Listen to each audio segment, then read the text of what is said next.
Good morning, my dear future chartered accountants. Hope everybody is doing great. First of all, can you please confirm that my voice is audible and the PPT is visible? Okay. We were doing bond valuation. Many topics were there. First of all, it was about valuation of bond, or also called as intrinsic value. And in financial management, value is all about present value of future cash flows. So in bonds, in a regular bond, typical bond, the cash flows are coupon and redemption price. So coupon rate, the regular interest payment what they pay, we should not take it as income for investor. It is to be treated as only a cash flow, because as the market price varies, your rate of return also changes. So how do you ascertain the value of the bond? It's going to be present value of the coupon and present value of redemption price. Since coupon remains same every year, I can use annuity factor, and redemption price comes only once. Therefore, we are going for discounting factor. And the discounting rate is our required rate. Let's do a problem based on that concept. You can come to this problem in the material. And if you don't have material also, it's fine. Question will be there here, so you can easily read it. Let's read. Par value of a bond rupees 100, years to maturity 5 years, coupon rate of interest 10%. Find the value of the bond if required rate of return is A 12%, B 8%, C 10%. So your required rate of return may be different in different situations depending on the market factors and also the risk factor. So under different situations, let's calculate. If required rate of return is 12%, first we'll calculate, then we'll analyze, then we'll discuss under all the three situations. So first, same tabular format we will follow, or you can write in a equation format also is fine. Year, cash flow, discounting factor, discounted cash flow. Years to maturity, always look for remaining life to maturity.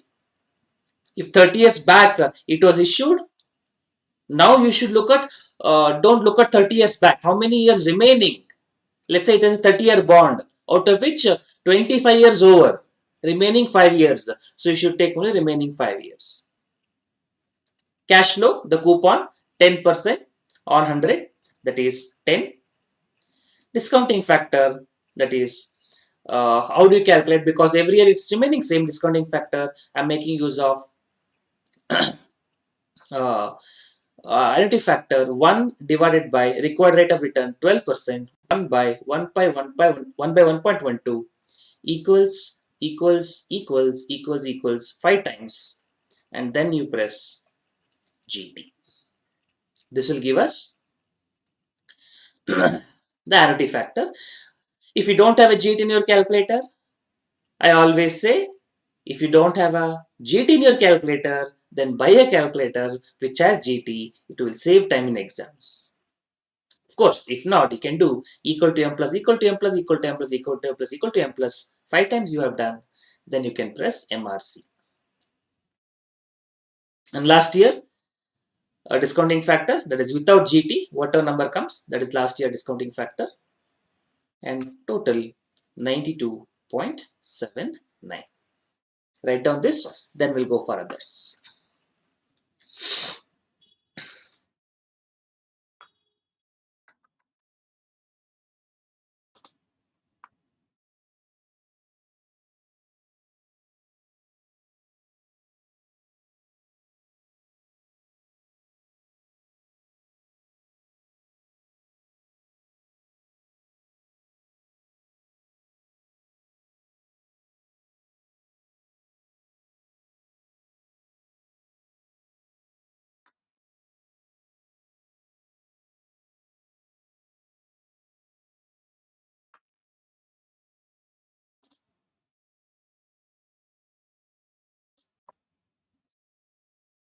Okay, let us do for 8% and 10% also. Then we will compare together. Year 1 to 5, coupon is 10, required rate of return is 8%. So here we do 1 by 1.08 equals 5 times. Then press GT, you get annuity factor. Without the annuity factor, that is last year discounting factor, that is 107.99. So you please write down this 12% part and 8% part, and for the 10% part you try it out and see how much you get.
Okay, so you must have got it rupees 100 rupees, that is 1 by 1.10, press equal to 5 times, you would have got 100 rupees, right? Now let us analyze few things. Observe, when required rate of return is 12%, you have got the value more than less than 100 rupees. So what is the required rate and what is the coupon rate? So required rate is 12% and the coupon rate is 10%. The required rate is more than coupon rate. So when required rate is more than coupon rate, your present value or value of the bond happen to be less than fair value. 92.79 lesser than 100. Or you can say actual redemption value. In this problem, when nothing is specified, it is redeemable at par. So we have taken 100. So you can even treat it as that's 100 rupee as par redemption value also. Anyway, redeemable at par. So let's take it as 100. Well, one question arises. When the company is giving 10% return, how you can achieve 12% return? Company is offering 10% coupon, but requirement 12%. First question, why this 12%? Why can't you satisfied with whatever the company is giving? No, company might give you something, but we are buying this from the market, right? So we have to go with market expectations. Instead of investing in this market, had I invested elsewhere, how much return I would have got? Elsewhere, if I got 12%, I would have gone there and invest. So the market expectation, general economic conditions, RBI policies, the risk level of the bond, everything counts, which will fit in the required rate. So for various reasons, when the bond was issued many years back, it was 10% at that time. So company decided the coupon rate as 10%. But now the market rates have changed, but these people cannot change. In a floating rate bond, the coupon rate changes as per the market situations. But in case of regular bonds, typical bond, the coupon rate remains fixed irrespective of market conditions. As a result, person who is stuck with coupon rate cannot change the redemption price. They are fixed. The only way you can make adjustment is within the market price. Is the amount that you are ready to pay. Very simple concept. Suppose if sale price is 100 and you want a profit of, let's say, 10 rupees. So what will be your cost? Your cost will be 90 rupees. But sale price is fixed at 100 rupees, but you want profit of 12 rupees. You want more profit, but selling price is fixed. So what should be the cost then? Cost should be 88. So when you want more profit, your cost should reduce. And that is what is happening. When you want more profit, your cost, that is your market price, the amount you are ready to pay, this has gone below 100. So the 2% what you want extra is what the difference between the 100 and 92.79 represents. So to put it into simple words, the investor has got two types of returns. Income, you think from income tax angle as well. One income is income from other source, the coupon, regularly what you receive. The other income is income from capital gain. That is difference between sale price minus buy price. What is the sale price? Redemption price is the sale price. And buy price, today, market price, what you're ready to pay. Basically, this present value and fair value, face value. That is difference is what we are talking it as capital gains. So what could not be achieved, the 2% extra in income from other source in the form of coupon, you're adjusting that 2% in the form of your cost. That is why, I mean, you're trying to say, I'll pay less in the cost and thereby my difference between my in capital gain, difference between my buy price and sale price, my market price and redemption price, that difference will compensate that shortage of 2%. Sir, is it exactly equal to 2%? No, no. This 2% should come every year, no? So 2% for 5 years, approximately 10 rupees. Sir, then 100 rupees minus 10 should be 90. But mathematics reasons, it's just a compounding effect. No, exactly 10% will not happen. For approximately 100 minus 10, 90, 92. But mathematically, discounting law will happen, time value of money will happen. So you can't you do that mathematically, but conceptually you can say that. Or what you say is there is a inverse relationship. When required rate of return is more, present value will be less, and exactly opposite in case of when required rate of return is less. So when required rate is 8%, which is less than coupon rate of 10%. So in this case, it's reverse. Company is giving 10%, but now people are expecting only 8% because market conditions, interest rates have reduced. So what will happen to the present value? The present value will be more than face value. That's what you see, 107.99. more than hundreds.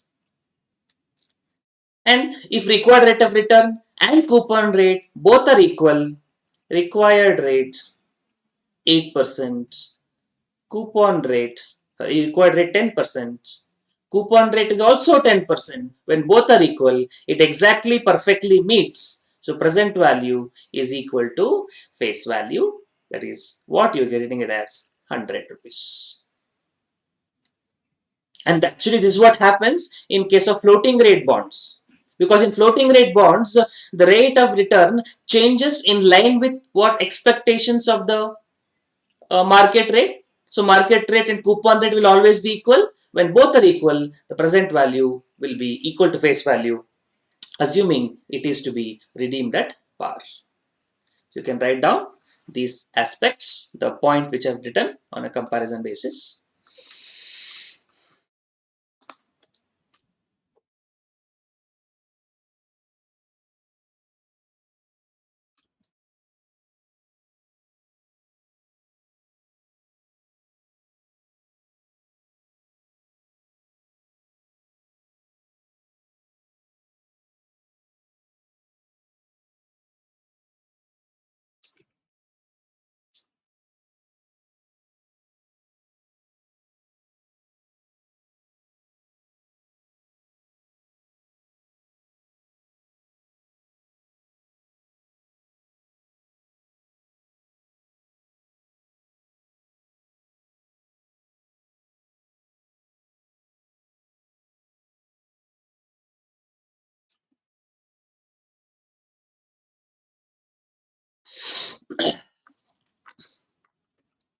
Okay. That's it with respect to this one.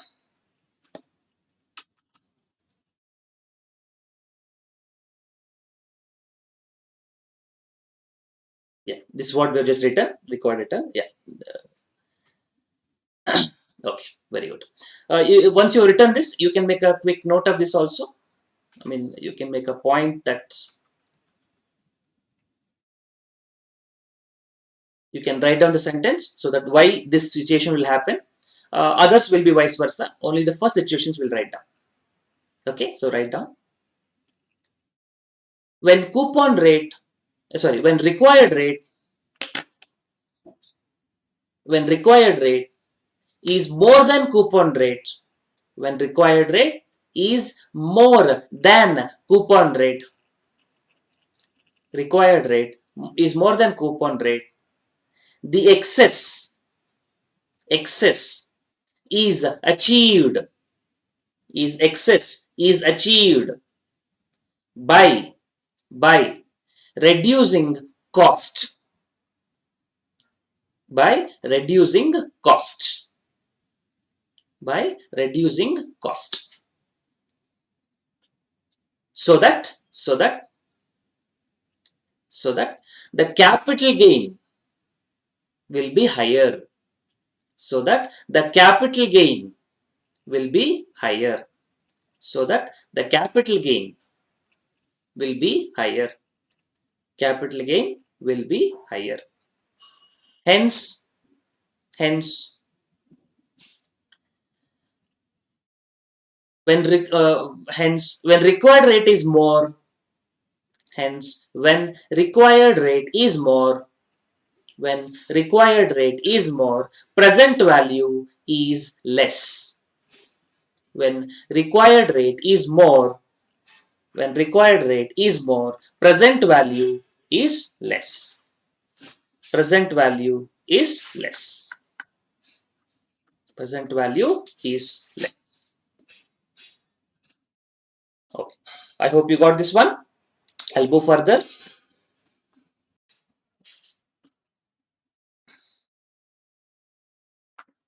So next problem.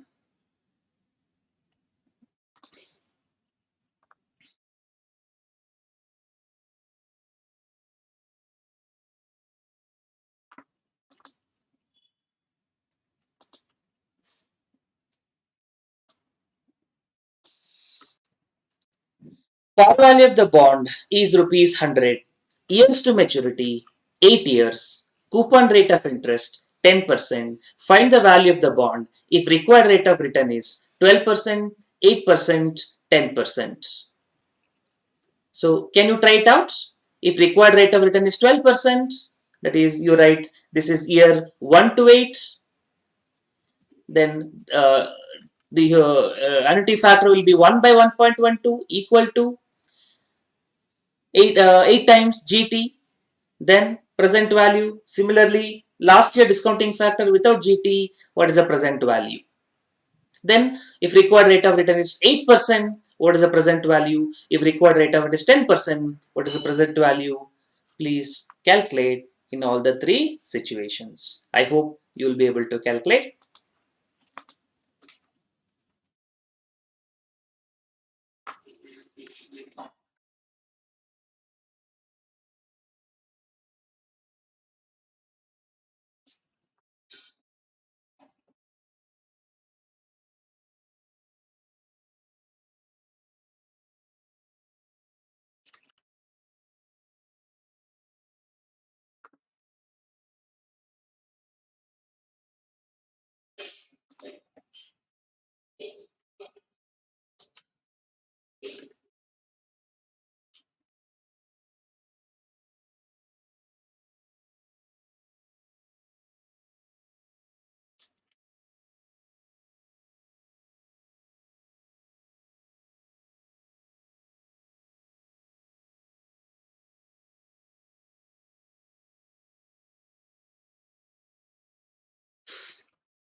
Okay, so if you have done, let's verify.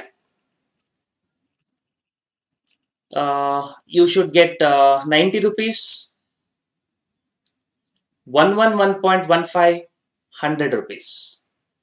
And now you should know before even calculating what should be the value so that you don't do obvious mistakes. A kind of verification. So when required rate of return is more, the present value should be less. So your mind should automatically be prepared. The value will be less than face value, which is 100. Similarly, when required rate of return is less, the value will be more than 100. When required rate of return is exactly equal to coupon rate of 10%, the present value will be almost equal to 100. For mathematical reason, some round off will happen. Otherwise, it will be equal to 100. So please see if you are able to get it.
Okay, so hope you got this one.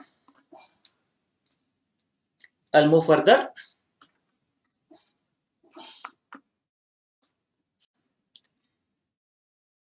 Nominal value of bond is 10%, issued by company, that is 100.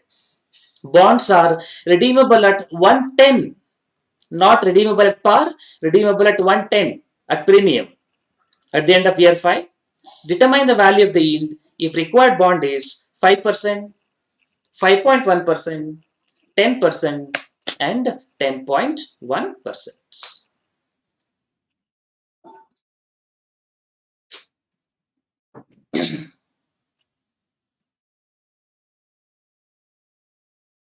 Okay, so can you please try this one? Let's see what you get. So please make a try. So four situations are there. Now the coupon rate is fixed, but when the discounting rate changes, how the value will change. So please give a try. I'll give you 5 minutes.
Okay, if you have done, let's take a look at the numbers.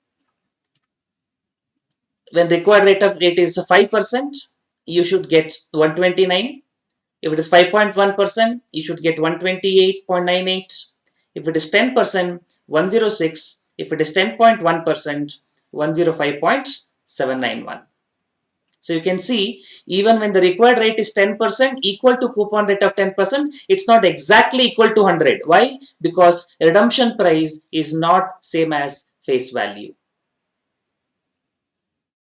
Please check if you are able to get these numbers. Redemption price redeemable at not at par, at a premium of 10%, redeemable at 110 rupees. Please check your numbers, see what you are able to get it.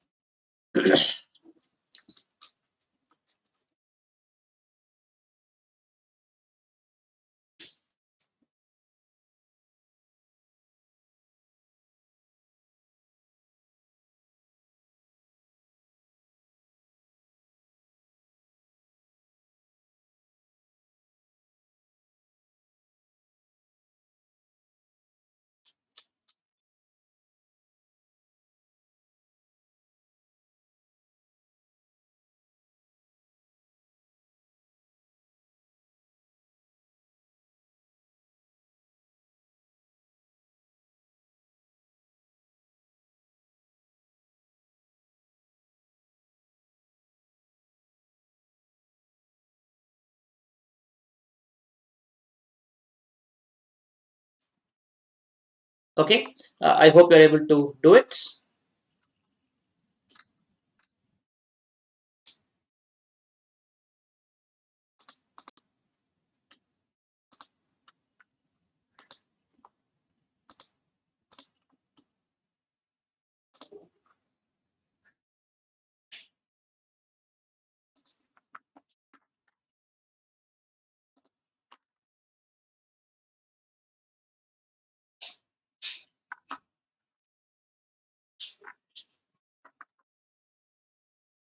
Okay, let's go for next one.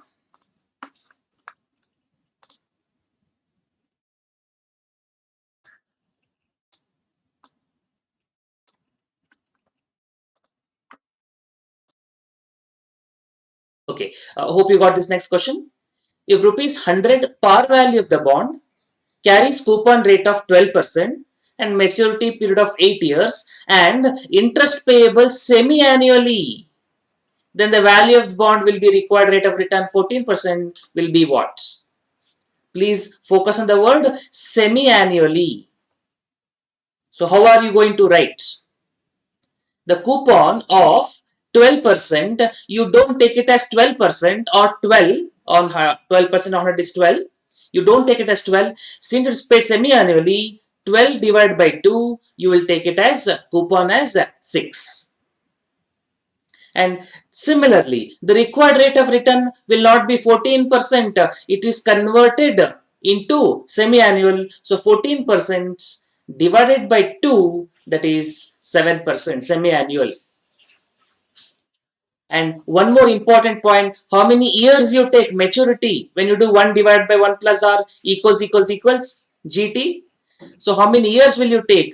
You don't take 8 years because we are expressing the coupon semi-annually, required rate of return semi-annually, number of years also should be semi-annual. So 8 years multiplied by 2 is 16 half years. So the percentage, the coupon divided by 2, where the term will be multiplied by 2. So I don't use the word year, I use the word period or term. It is going to be 1 to 16, that is 8 multiplied by 2. So this 1 to 16 is 8 multiplied by 2. Cash flow coupon, how we got 6? That is 100 rupees into 12% coupon into 6 by 12 or divide by 2. And discounting factor 7%, how do we got? That is 14% Required rate of return divided by 2. So 1 by 1.07, 16 times GT. In the exam, they will not expect you to calculate so much in calculator. They will give it in the problem itself as a present value factor is so much PVIF or cumulative PVIF, sum of PVIF, present value interest factor. They'll give you those numbers. But anyway, now you can calculate. And last year, when nothing is given, redeemable at par 16, okay, not 8th year. We take it as 16 term. And last year, without discounting, without GT, that value is discounting factor. And present value, you get 90.55. So please take it down and see if you have any doubt.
Okay, I hope you're able to get this one.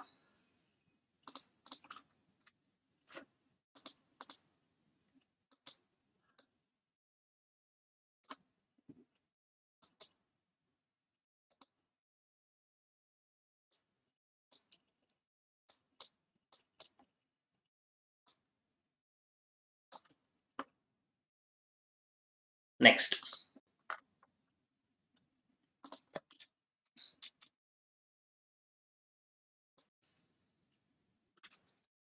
Next problem. Messrs. Agfa Industries is planning to issue debentures series on the following terms. Face value 100, term of the maturity 10 years, yearly coupon rate as follows, years 1 to 4, 5 to 8, 9 to 10, coupon given, required rate of return 16% per annum. The company also proposes to redeem the debentures at 5% premium on maturity, determine the issue price of debentures. Here coupon rates are different. So when coupon rates are different, don't think it is fluctuating coupon or floating coupon. No, no, no. It's not floating coupon rate. Floating coupon rate will not be known in advance. As the market rate changes, the floating rate will change according to that.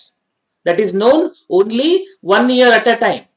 It will not be known in advance. When you go to 7th year, you will know the for the 7th year. When you go to 10th year, you will know for the 10th year. You will not know in advance. Here, in advance only, it is structured such a way that as the time progress, you will be given higher coupon. It is known in advance. So, it is still a fixed coupon, regular bond only. Now, since every year coupon rates are changing, or it's not same throughout the 10 years, I cannot use the annuity factor. What should I use? I should use the discounting factor. So I have to calculate for every year separately. So first year cash flow will be 9%, 9 rupees. Second year 9, third year 9, fourth year 9, fifth year 10, 5 to 8, sixth year 10, seventh year 10, eighth year 10, and ninth year 14, 10th year 14. So I have to calculate each year cash flow separately, each year discounting factor separately. That is 16% per annum. So 1 by 1.16 discounting factor will change, will have to be calculated for every year separately. And also redemption at of 5% premium. So 105, not redeemable at par. So let's calculate. So here 1, 2, 3, 4, 5, 6, 7, 8, 9, 10 and the 10. Because last year you will have coupon also. Last year you will have redemption price also. Cash flow 9% for first 4 years, 10% for next 5 to 8, then last 2 years 14%. Discounting factor at 16%. I have taken 3 decimals. You can take 4 also. 1 by 1.16 equals every year. Then multiply and see what is the present value comes to. One question may come to your mind. So why can't we change discounting rate, or can we have a situation where discounting rate is different for different years? Just like coupon is different for different years, why can I have discounting factor also different for different years? I know some of you must be thinking, first of all, with great difficulty, we are trying to understand this one and you are complicating it more. You come outside, we'll see what happens to you. Anyway, such type of situations where the discounting rate changes every year, the required rate of return different for different years also we have. That concept is called as forward rate and yield. We'll come to it later. As of now, you can solve this problem. Hope you understood this one. So please calculate and see how much you get.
Okay, if you have done, please check it out.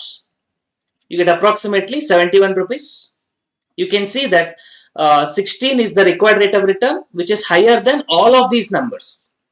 So when required rate of return is more, the present value will be less.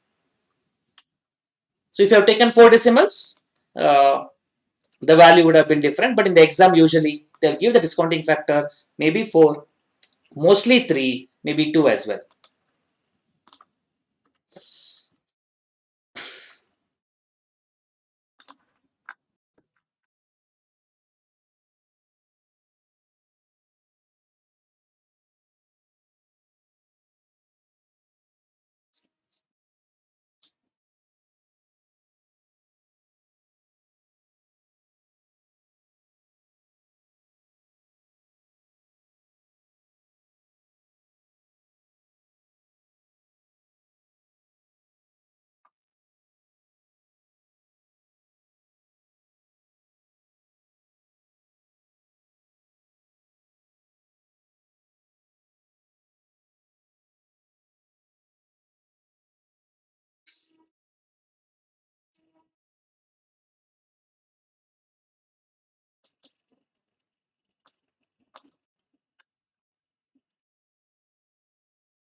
Okay, hope you got it. I'll go further. Bright Computers Limited is planning to issue a debenture series with face value of 1,000 each for a term of 10 years with the following coupon rates. Year 1 to 4, 8%. Year 5 to 8, 9%. 9 to 10, 13%. You see, different coupon rates for different years. So, our advantage of using annuity factor cannot be applied. We have to convert it into every year discounting factor. Current market rate on similar bond is 15%. The company proposes to issue such a way that yield of 16% compounded rate of return is received by the investor. Redeemable price for the debenture will be 10% premium on maturity.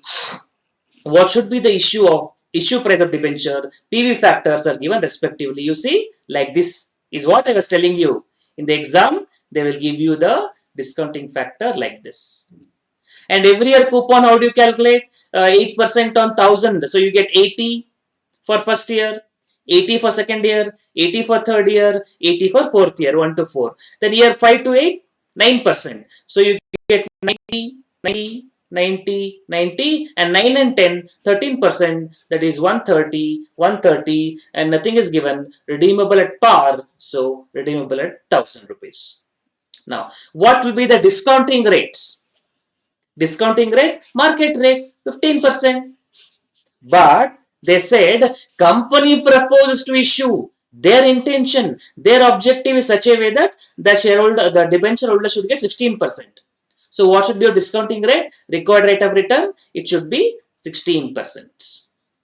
So can you try? They have given 15 is only for reference. I will not be using it in the problem just to confuse you. Institute is very popular in that. 16% is what you have to take it as required rate. So take it as 16% and please solve and tell me how much amount you get.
Use these discounting factors only when they have given 3 decimal points. If you use it as 4 decimal points, you may get a close answer.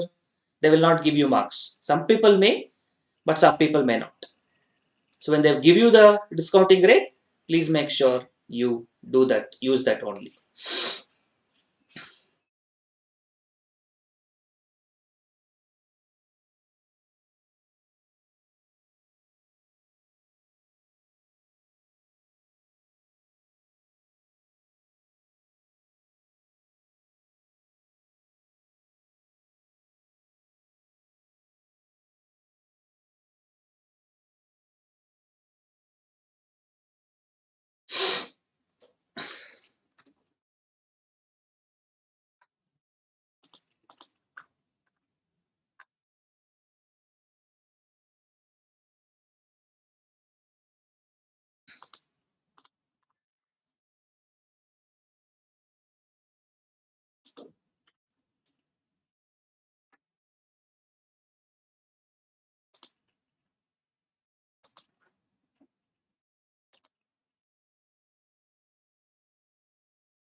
Okay, so not sure whether you're getting it.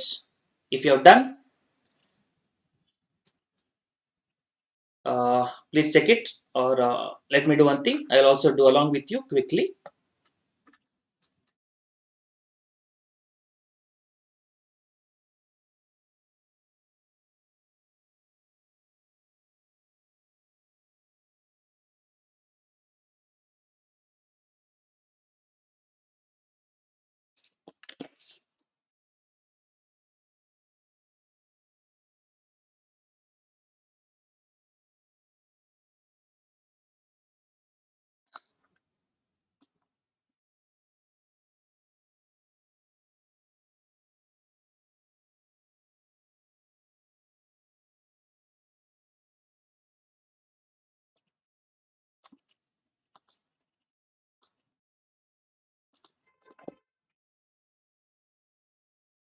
So here 1, 2, 3, 4, 5, 6, 7, 8, 9, 10.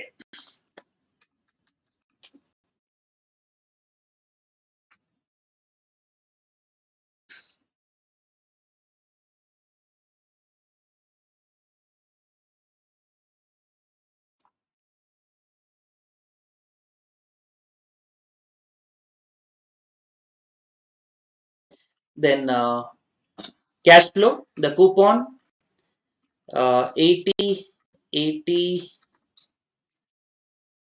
80, 80 for 4 year 80. Then next 4 years 90, 90, 90, 90. Last 2 years 13%, so 130 and 130. And last year you'll also get redemption price, redeemable at par. I'll take it as sorry, not redeemable par, redeemable at 10% premium, right? So redeemable at 10% premium. So I'll take it as 1100.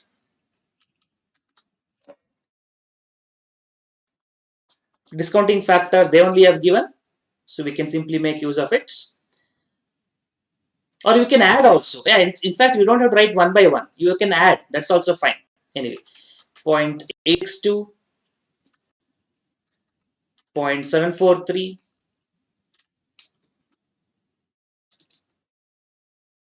0.641, 0.552,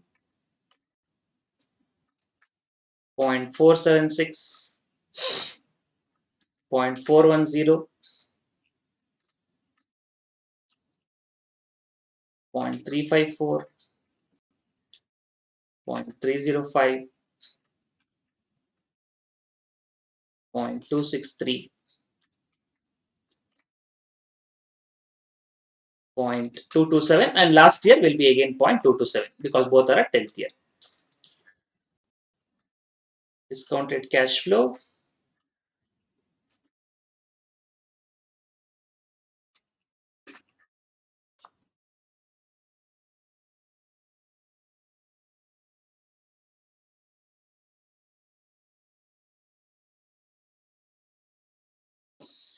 $80 into 0.862, 68.96, 80 into 0.743, 59.44, 80 into 0.641, 51.28, 80 into 0.552, 44.16, 90 into 0.476, 42.84, 90 into 0.410, 36.9, 90 into 0.354, 31.86, 90 into 0.305, 27.45, 130 into 0.263, 34.19, 130 into 0.227, 29.51, 1000 into 0.227, 249.7.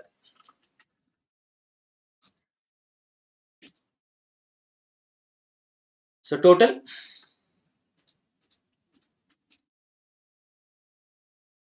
68.96, 59.44, 51.28, 44.16, 42.84, 36.9, 31.86, 27.45, 34.19, 29.51, 249.7.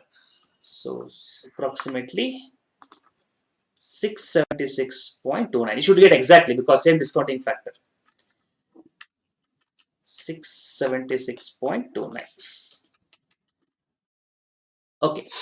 I hope you have got this answer. Let us move on to the next one.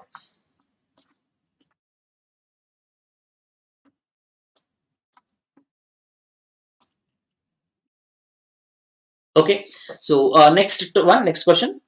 A company issues ZCB, zero coupon bond, with a maturity period of 5 years to be redeemed at 7247. If required rate of return is 10%, compute the value of the bond. What is specialty of zero coupon bond? Year 1, year 2, year 3, year 4, year 5, no coupons. Only last year redemption price. Actually, you can do using one formula only. Present value is future value. Only one value, redemption value. So redemption value divided by 1 plus required rate of return to the power of n. Directly, you get the answer. Or you can follow tabulation format. You don't have year 1, 2, 3, 4, 5. Only year 5. Only one time cash flow. That is redemption price. Redeemed at 7247. Discounting factor 10%. Required rate of return 10%. So divide by 1 point equal to 5 times. Don't do GT. That number multiplied by the cash flow and discounting factor. You get the present value. This ZCB is more like a FD. Like you deposit now, you don't get any return. You receive the interest only on maturity. That is a typical case of ZCB. Zero coupon bond. Sometimes also referred as deep discount bond. You see, issue price 4,500. Redemption price 7247. See the difference. Deep discount. The difference so much. Why? Because the investor can make the return only by redemption price minus investment price, the issue price. So it has to be issued at deep discount. Otherwise, investor cannot get returns. Anyway, so zero coupon bond, only redemption price will be there. So if you follow tabular format, apply only discounting factor.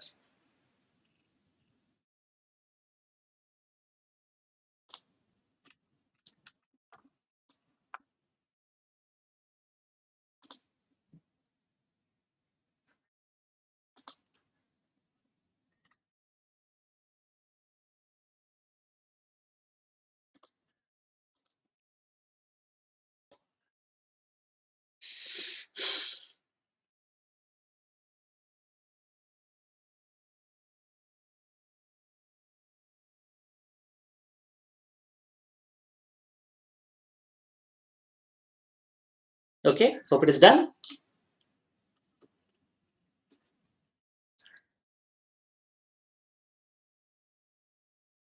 Okay,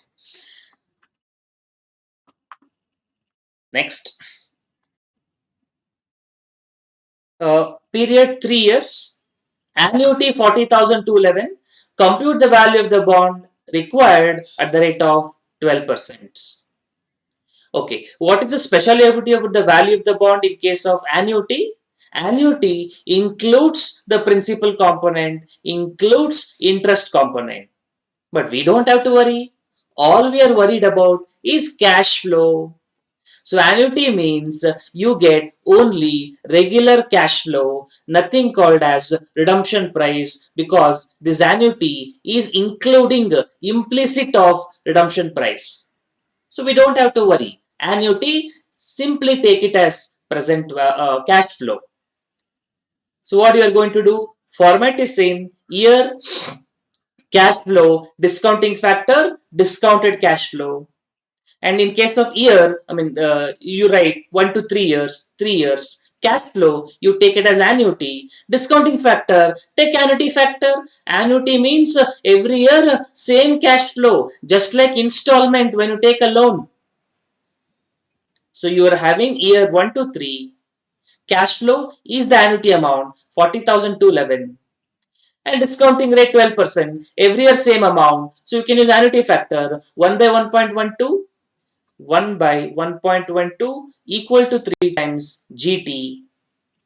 You get annuity factor, multiply, that's all. The present value what you get itself is value of the bond. No need to worry about redemption price because it is implicit in annuity regularly. So please write down.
Okay, I'll go to the next one.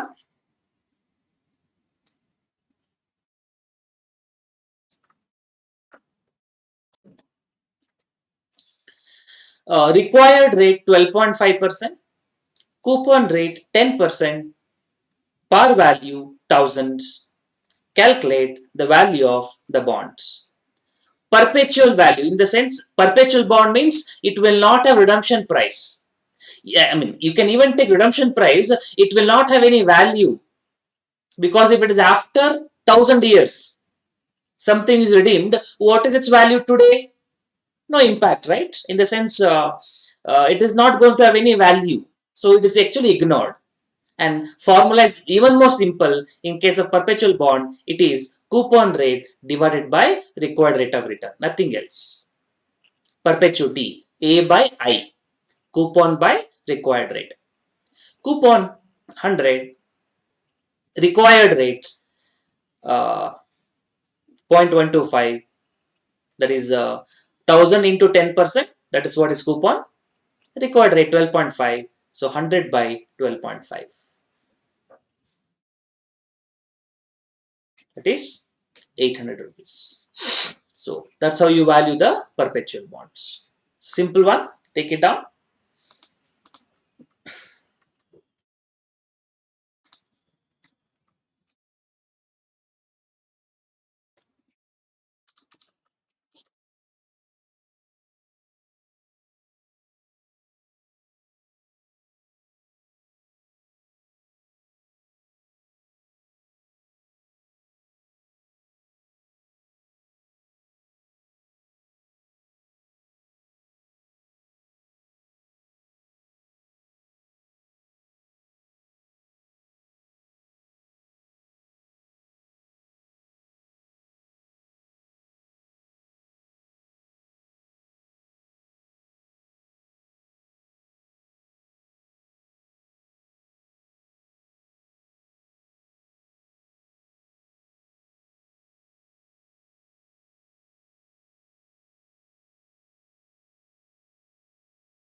Okay, so hope you got this one.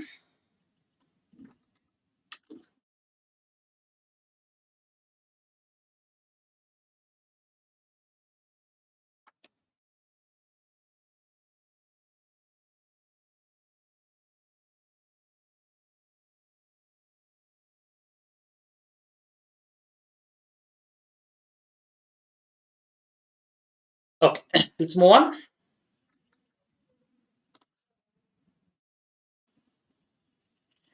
Come to this next problem, very interesting one. Come to this one. Mr. Sundar is planning to invest in bond of a company having face value of rupees 1000. Relevant data is given. Date of issue of the bond on 1/4/2007. Date of redemption of the bond 31/3/2022. Coupon rate 12%. Coupon date payment 31st of March every year. Sundar require rate of return of 10% per annum. Compute the value of the bond if he decides to purchase on the following dates. Alternative 1 on 1/4/2017. Alternative 2 on 1/10/2017. Please read the problem once more.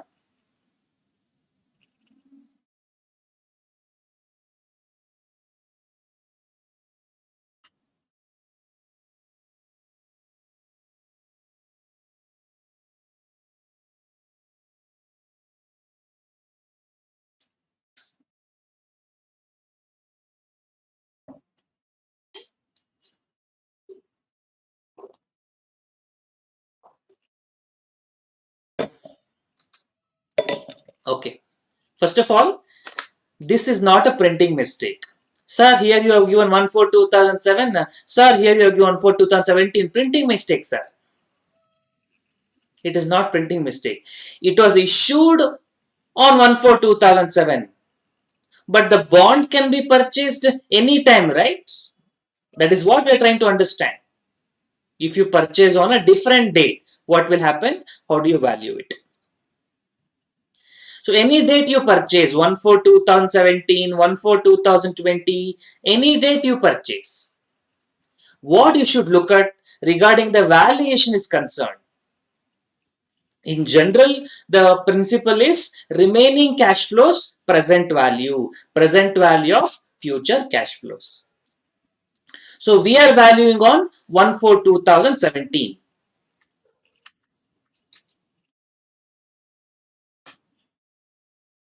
Okay, we are valuing on 1/4/2017. This is like year zero for us now. This is like year zero. We are standing today. And then we are having remaining cash flows. Don't look at the past, only look at the future. See how beautifully financial management is teaching you. So many philosophy also, psychology also. Don't look at the history. Forget about it. Always look at the future.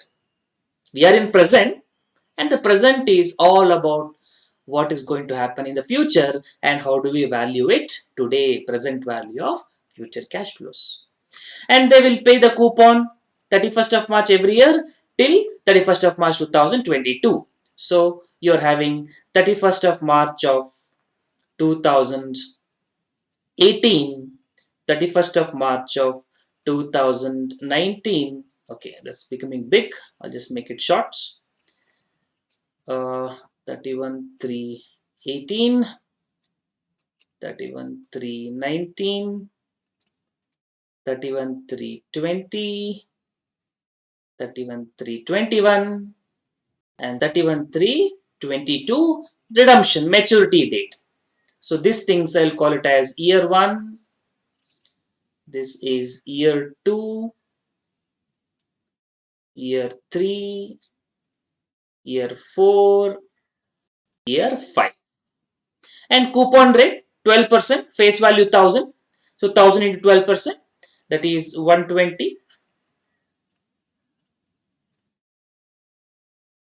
And last year, you also get redemption price, nothing is specified, redeemable at par, which is going to be 1000. And all these things, I need to do a present value.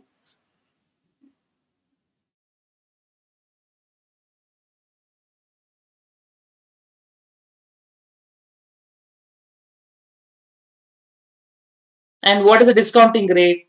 Required rate of return. Sundar require 10% rate of return. So discounting rate should be 10% everywhere.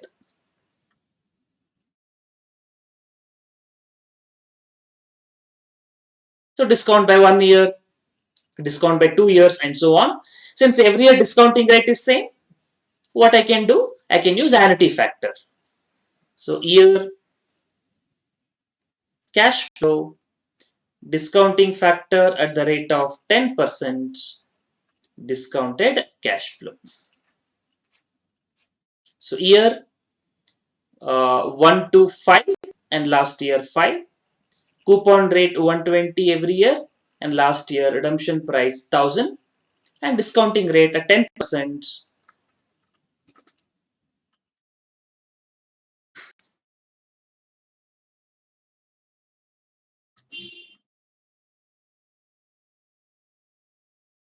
One by 1.1 equals to 5 times GT.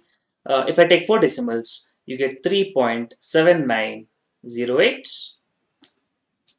And last year discounting factor 1 by 1.1 equals to 5 times without GT 0.6209.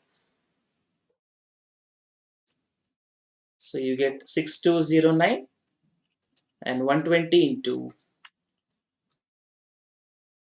3.7908, 45.49. 120 into 3.7908, 454.9. 454.9. So total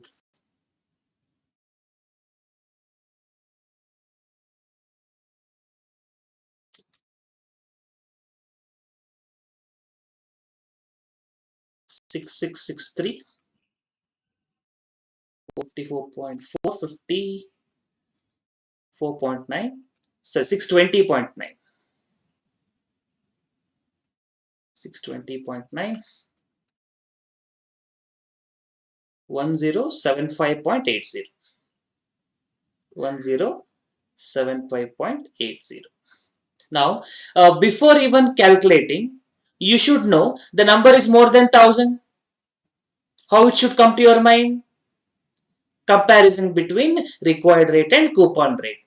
What is the required rate? 10%. What is coupon rate? 12%.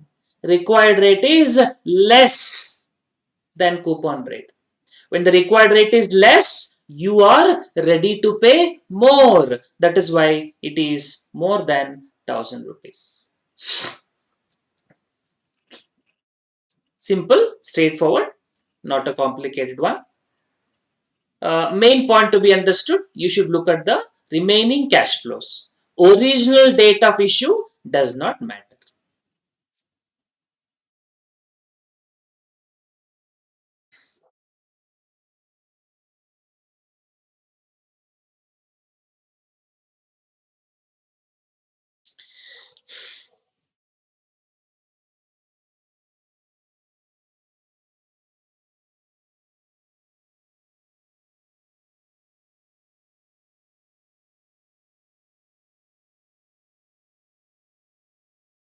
Okay, is it completed?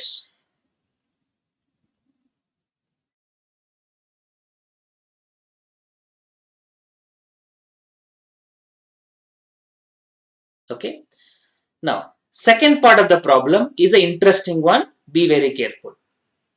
Compute the value of the bond if he decides to purchase on the following dates.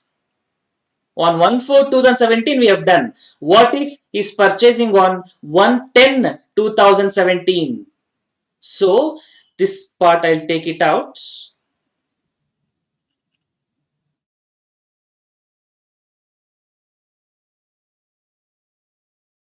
I'll rewrite.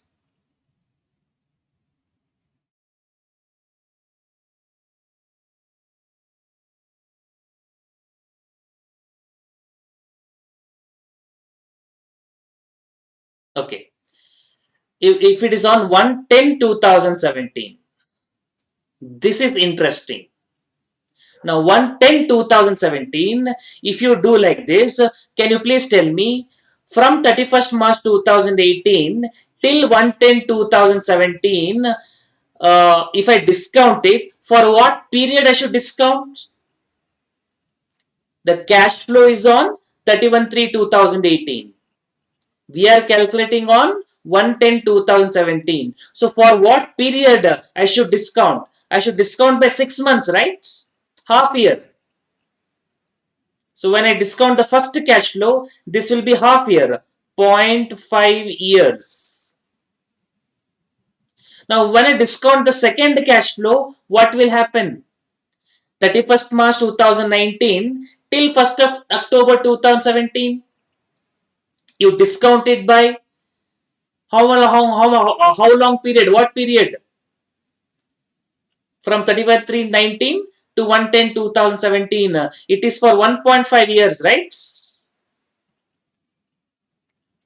So it was 0.5 years, then 1.5 years, then this will be 2.5 years, this will be 3.5 years, this will be 4.5 years.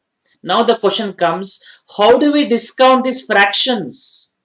We learned discounting 1 year, 2 year, 3 year. We know how to calculate 1 by 1.1, 1 by 1.12. We keep on pressing equals to.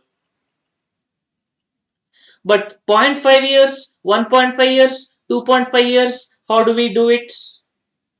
That is where, at least in examination point of view, we cannot calculate regularly. We follow one alternative approach. What is alternative approach? We calculate the value of the bond on next coupon date. That is, what is the next coupon date? 31st of March 2018. After that, if I calculate, what will happen? Are you understanding what I'm doing? I'm not calculating on 1/10/2017. I will calculate the value of the bond as on 31/3/2018. Value of the bond on next coupon date. And that becomes easy now.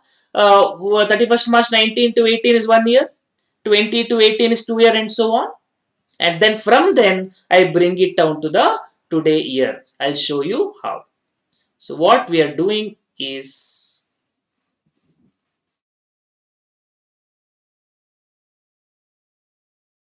we are following two-step approach. I'll give you time to write down. Don't worry. The cash flows, I'll write it. I'll do one thing. I'll rewrite fresh. We are calculating on 1/10/2017. You can write along with me. 1/10/2017. This is year 0. Then the coupons are 31st March 2018, 31st March 19,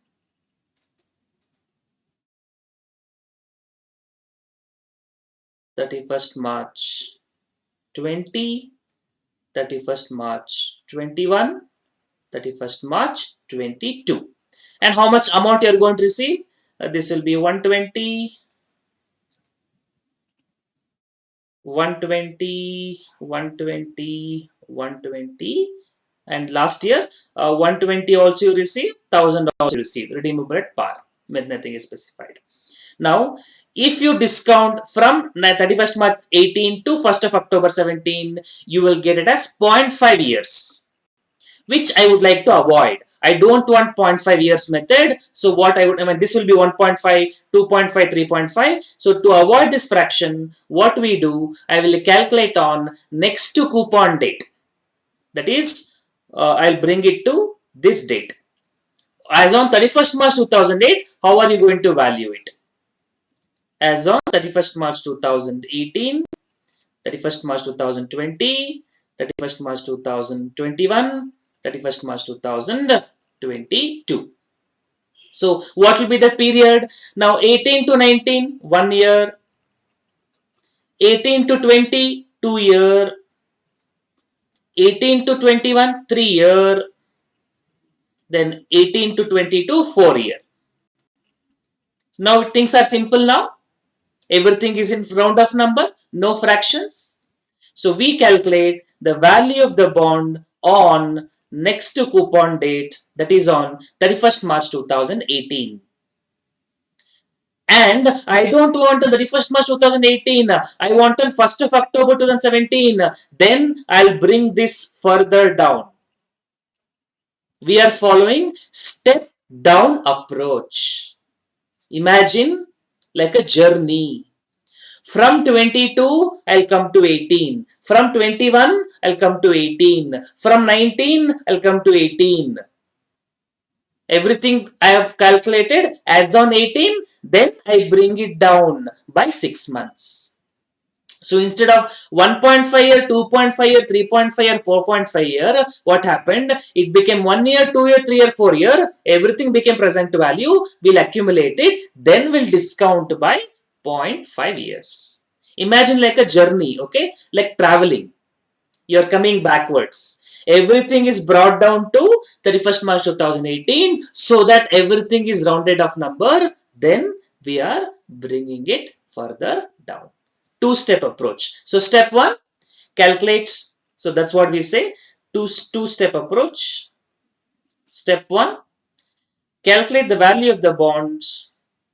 Calculate value of bond on next coupon date. Value of the bond on next to coupon date. In this case, next to coupon date is 31st March 2018. Value of the bond on next to coupon date, that is step 1. And in step 2, it is going to be, then calculate the value of bond on date of purchase. On date of purchase. So how do we calculate the value of the bond next coupon date? Remaining years. Now 1, 2, 3, 4 remaining cash flows as on 31st of March 2018. Remember, you're standing on 31st of March 2018. Remaining year 1, year 2, year 3, year 4 like that. So we can use the straightforward formula. Year 1 to 4, only remaining 4 years. Cash flow 120. Discounting factor at the rate of 10% for 4 years. Then last year, 1000 redemption price.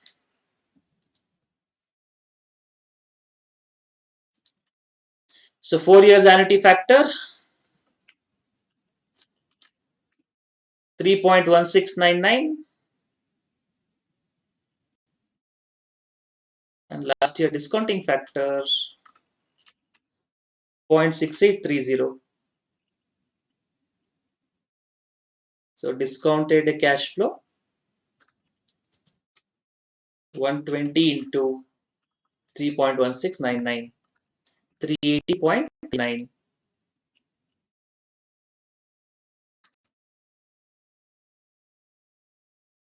And 1000 into 683.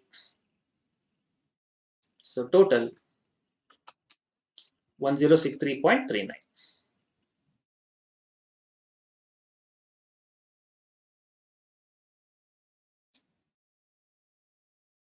So this is the first step. Value of bond on next coupon date.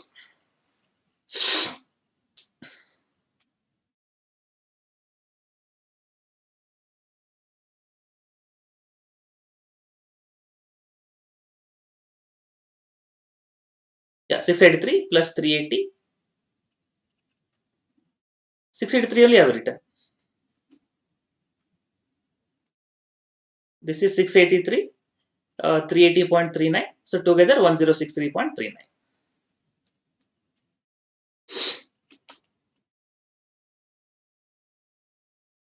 Okay. So this is the value of the bond on next to coupon date, step 1. Now coming to step 2, what is the important aspect? You should bring it down further. So this number what we got is 1063.39. But remember, or you tell me, will this 1063.39 include the value of this 120 receivable in 19? Will it include the value on 120, 31st March 20? Will it include the value on 31st March 21? will it include the value on 31st March 22? What do you think? Will it include the value? Will this 1063 include the value you are going to receive 120? Definitely yes, right? That is what we are writing, present value. How can it be no? Present value of this 120, present value of this 120, present value of this 120, and present value of this 120 and 1000. Total present value of all these numbers put together is 1063.39. This includes the present value of all the future cash flows. Cash flows of 19, 20, 21, 22. From the year 19, yes, from the year 19, but you're discounting it by 1 year. So we are calculating on 31st March 2018. The present value of this 120, present value of this 120, present value of this 120 and 2020. All these things I'm calculating as on 31st 3 2018. But it does not include this 120. That is, the 120 receivable on 31st March 18 is not included. But the 19, 20, 21, 22, these four amounts are included. But this 31st March 18, 120 is not included.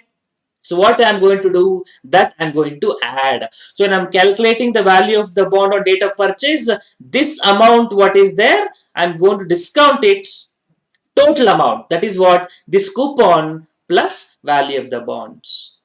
So we are going to use this formula. Present value equals future value divided by 1 plus r to the power of n. And in this case, future value will be not 1063.39 only. 1063.39, that is from 19 onwards, but 18, this number I'm going to add. So this amount I'm going to do total. Because this 120 receivable on 31st March 18 is not part of 1063.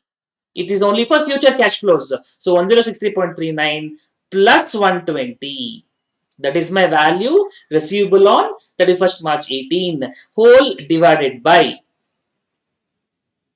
What is the rate of interest? Required rate of return 10%. So 1 plus 0.10, 10% to the power of. Can you tell me what will happen to the power of n? N is how much? We are discounting by from 31st March 18, that is the valuation of next coupon date, to the date of purchase. Date of purchase is 1/10/2017. We are discounting by half year or 0.5 years. So to the power of 0.5. So 1 plus r, rate of interest is 0.1 to the power of 0.5. So you can do a square root. What if it is a dirty number like 4 by 12, 6 by 8, or 8 by 12, something like that, 8 months and all, then you have to use the square root 15 times method. Type the number square root 15 times minus 1 into the power plus 1 into equal to 15 times. In the basics we discussed, that we will do. But in the examination, I believe this is very rare case. Even if they ask, I think they will limit for 0.5. So how much will be this number if I calculate? 1063.39 plus 120, 1183.39 divided by 1.1 square root 1.0488.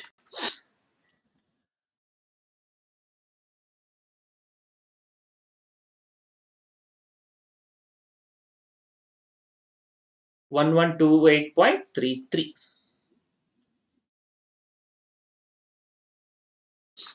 1128.33.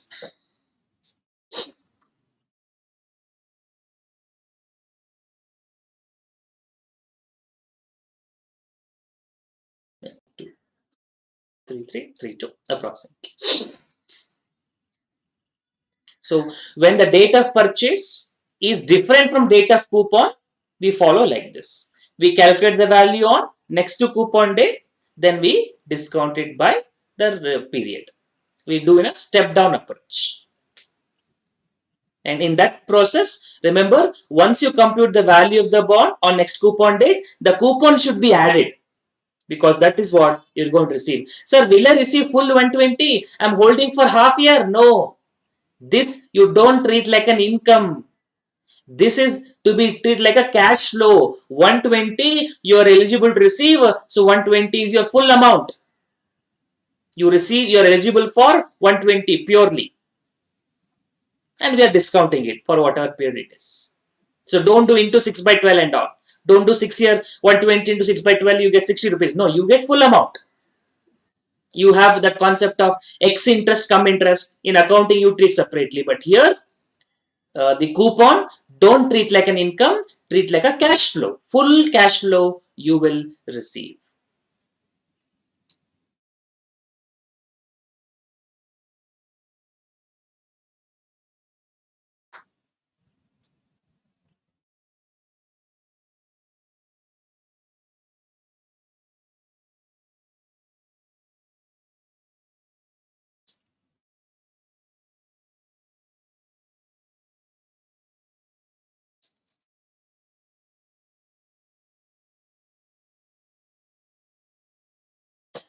Okay.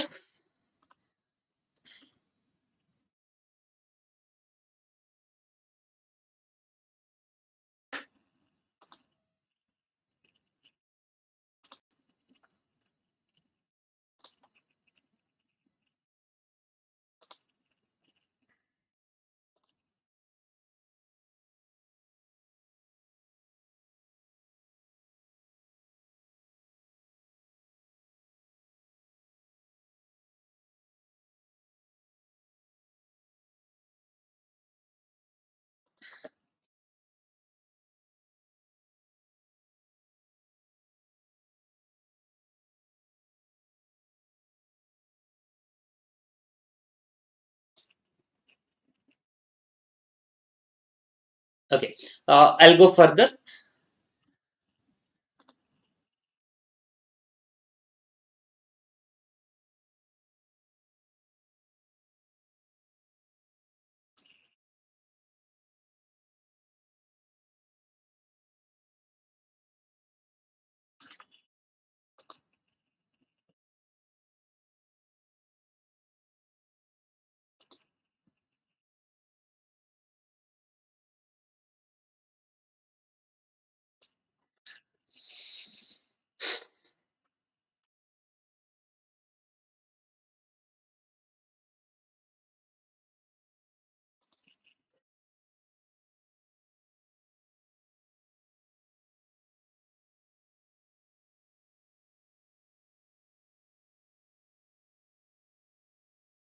Okay. Let's go further. Next problem. Mr. Ramesh is planning to invest in a bond of a company having face value of rupees 1000. Relevant data: date of issue of the bond 1/4/2007, date of redemption of the bond 31/3/2022, coupon rate, floating rate, coupon date payment 31st March every year. Compute the value of the bond if he decides to purchase on the following dates. Alternative 1, 1/4/2017, prevailing market rate 12%. Alternative 2, 1/10/2017, prevailing market rate 11%. So this is also about valuation of bond on a different date than coupon date. But one thing different here is on the type of coupon rate, it is floating rate. And what is the beauty of floating rate? It will not remain fixed. As the market rate changes, the coupon rate also change in tandem in response to that. But one thing to be kept in mind, it will not be a surprise in the sense, suppose coupon is paid on 31st March 2020, it will not be a surprise on that date. It will be known 1 year in advance, which means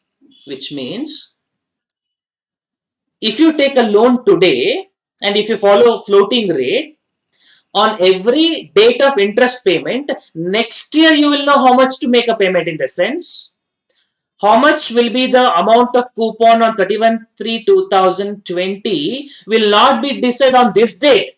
It will be decided on 31/3/2019. So on every coupon date, how much you are going to pay next time is known. That's called as fixing date. The date on which the rate interest is fixed. So it will not be a surprise. Imagine situation where you are a bondholder on 31/3/2020. Once you open the door, the company person will come and say, surprise, take this amount. No, it will not be a surprise like this. So when you receive on 31/3/19, you will know how much you are going to get in 20. Similarly, on 31/3/2020, you will know how much you are going to get in 31st March 2021. So you will know 1 year at a time. That's the nature of floating rate. So 31/3/19 is called as fixing date, and payment date or record date becomes 31/3/20. So you will know 1 year at a time in case of floating rate bonds. So let's do on the first alternative.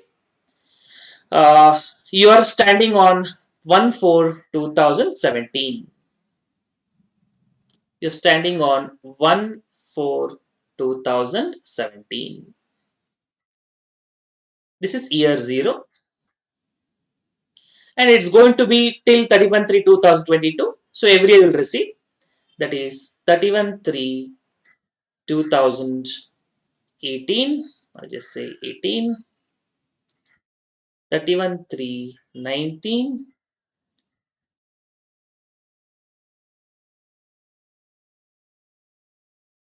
31/3/20, 31/3/21, 31/3/22. How much coupon you're going to receive? On 1/4/2017, the prevailing market rate is 12%. Therefore, on thousands, you get 12%, 120. Sir, how do you know it is 12%? Because whatever is the expectation on 1/4/2017, see how much I'm going to receive in 31st March 18 will be decided 1 year in advance. On every coupon date, how much I'll get the next coupon date will be known. So on 1/4/2017, I know I'm going to receive in the next year 12%. That is the market rate. Now, what will I receive on 31/3/2019? Can you tell me when it will be the date of fixing? How much amount I'm going to receive on 31st of March 19? When will I come to know? Will I know today itself? No, right? I will not know today. So when will you come to know? I'll come to know only on 1/4/2018. That is next year. 1 year at a time. I don't know. Similarly, 31st March 2020, I don't know. It will be fixed on 1/4/2019, 1 year in advance. I don't know how much I'll receive in 31/3/21. I don't know how much I receive in 31st March 22. If I say I don't know, I don't know, I don't know, you cannot calculate also. Everything becomes unknown number. Okay, sir. Then what do? We follow one basic assumption. Valid assumption, okay? Very practical one. What is that practical one? I don't know what will happen after year 1, year 2, year 3, year 4. If I don't know, what will I assume? I will assume my current rate will remain same. Make sense? I repeat this. In floating rate bonds, the rate of interest, the coupon, is fixed 1 year at a time. But now we don't have a visibility beyond 1 year. So in those cases, we assume that the rate of interest prevailing today will remain for the foreseeable future for the remaining number of years. Let's do one thing. Let's write that in the form of a sentence so that you will remember it. So please write down. Write down. In floating rate bonds, in floating rate bonds, in floating rate bonds,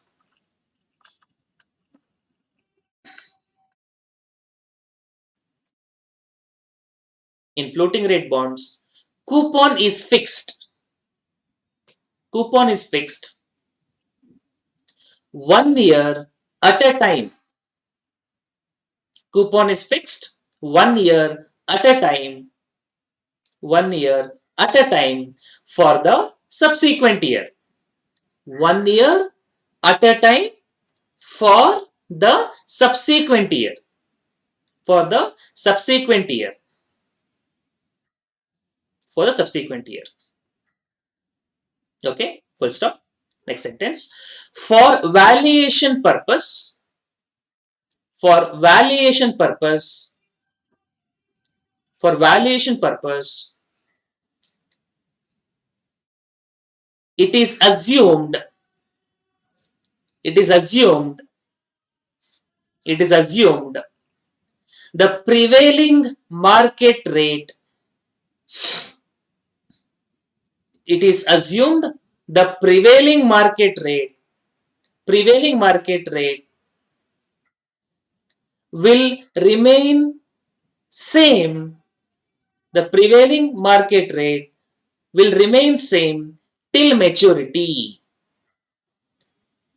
Prevailing market rate will remain same till maturity.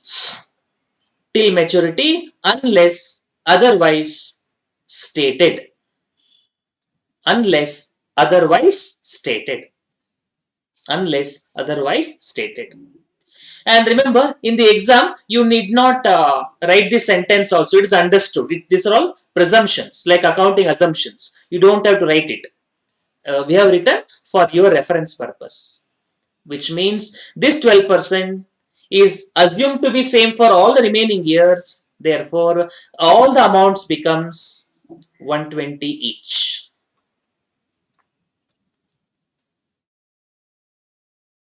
And last year, redemption also 1000.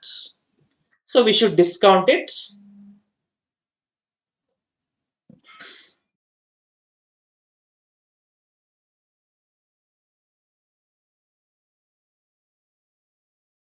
Okay, and do the present value of this.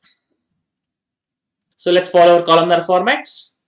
Year, cash flow, discounting factor, discounted cash flow. Year 1 to 5 and year 5 you get 120 each.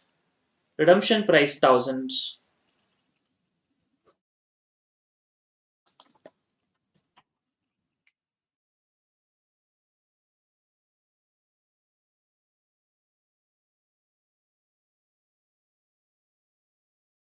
And discounting factor should be how much? Discounting factor should be market rate, required rate of return, that is 12% only. So calculate the annuity factor 1 by 1.12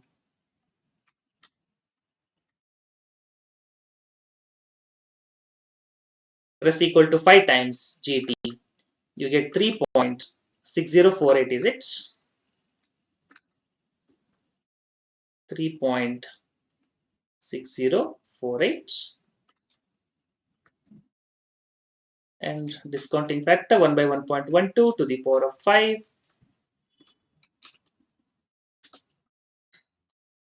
So 120 into 3.6048, 1000 into 15674.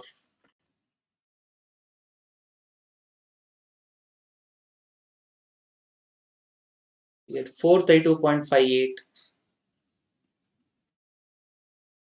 and 567.4. You get 999.98.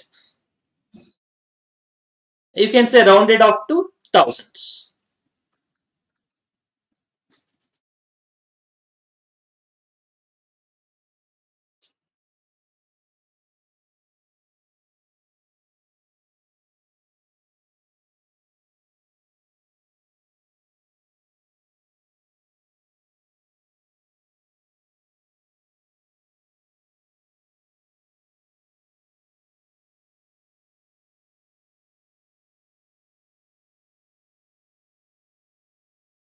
Okay. Now, before even calculating, you should know it is 1000. Why? Because required rate of return 12%, coupon rate 12%. When both are equal, present value should be equal to face value. So that is the important concept of floating rate bonds. In floating rate bonds, the rate of interest coupon changes in tandem with the required rate, which means the required rate of return and coupon rate will be same. And when both are equal, value of the bond will remain same. So it's an important property of floating rate bonds. So dates, on coupon dates, value of or market value of floating rate bonds, floating rate bonds will be same as face value, will be same as face value. Why it will be same as face value? You should know the reason. I just told you the required rate and the coupon rate both will be same. Of course, assumed to be redeemed at par. That is only on coupon date. On a different date, what happens? We are going to have the second part of this problem. But on coupon dates, in floating rate bonds, the value of the bond will be equal to face value.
Okay. Now, I hope you have done till here.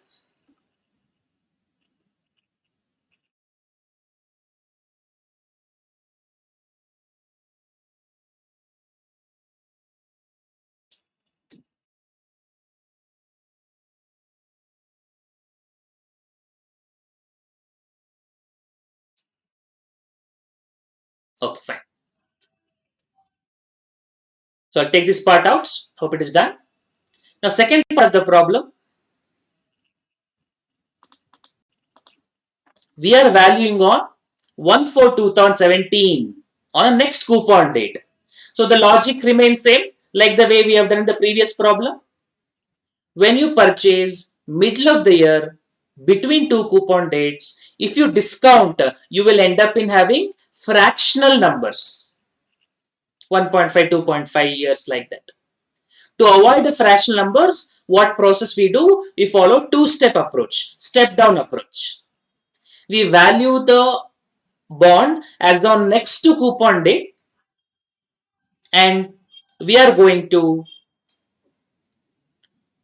discount from the next coupon date to the date of purchase, to the date of valuation. So let's start fresh. We are calculating on 1/4/110/2017. And what are the dates on which you are going to calculate the coupon dates? 31/3/18, 31/3/19, 31/3/20, 31/3/21, and 31/3/22. And how much I'm going to receive, whatever the amount we'll calculate. I'm going to calculate on next to coupon date. That is, I'll calculate on 31st March 18. I'll bring it down by 31st March 18. Valuation on next to coupon date. And this amount, whatever I get, value on 31st March 2018, and this coupon which is not included in this value, together I'm going to press discount it. Together I'll do the sum, then together I will discount it on 1/10/2017, and this present value will become the value of the bond. This is the process, two-step approach. So let me give the heading. Step 1, value of bond on next to coupon date.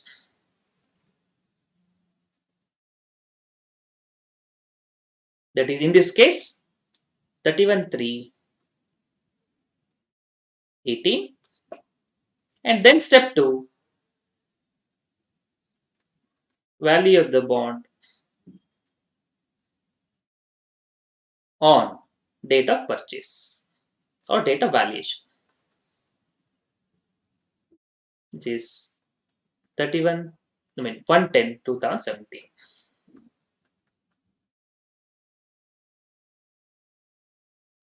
Okay, let's write the amounts now.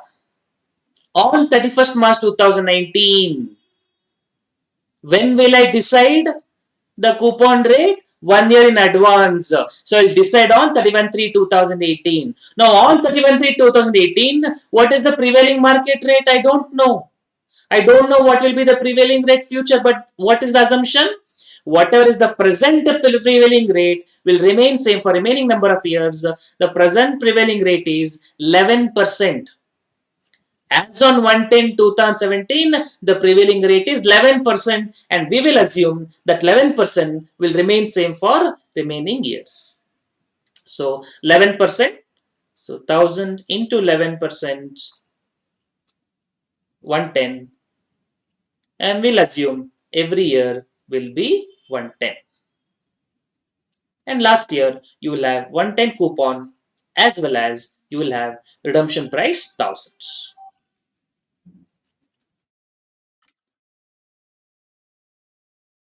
Okay, let's do the discounting.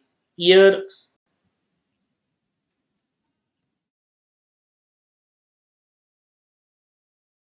cash flow, discounting factor, discounted factor. A discounting factor will be 11%. Why? Required rate of return, prevailing rate will be 11%. So year 1 to 4, remaining 4 years are there, and cash flow will be 110 each. It is 1000. Discounting factor at 11%, 1 by 1.11 plus equal to 4 times GT.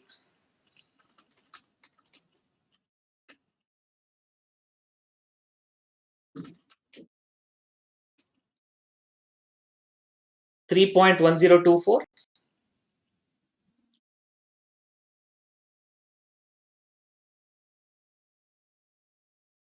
and discounting factor 0.6587.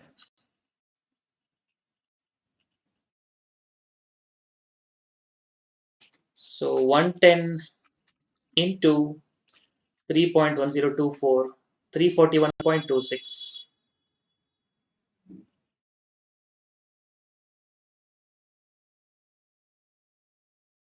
1000 into 0.6587, 658.7. Total, you get 999.96. Or you can round off and say thousands.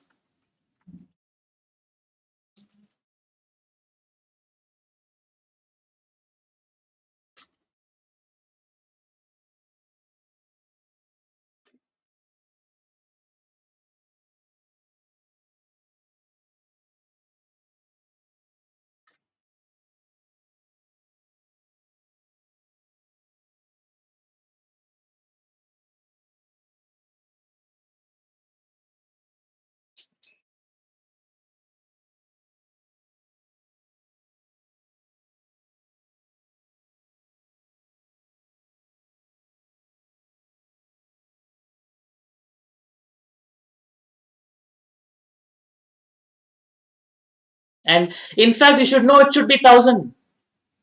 Required rate of return and coupon rate both are equal. It will be equal for floating rates on coupon date. So on coupon date, the value of the bond on floating rates will be equal to face value. So even without even calculating, you can tell it is going to be 1000 rupees. So this is 1000 rupees. Discounting rate and all 11%. Okay. And the value of the bond on next to coupon date. Now, can you please tell me how much will be the coupon on 31/3/2018, this first box? How much should be the amount?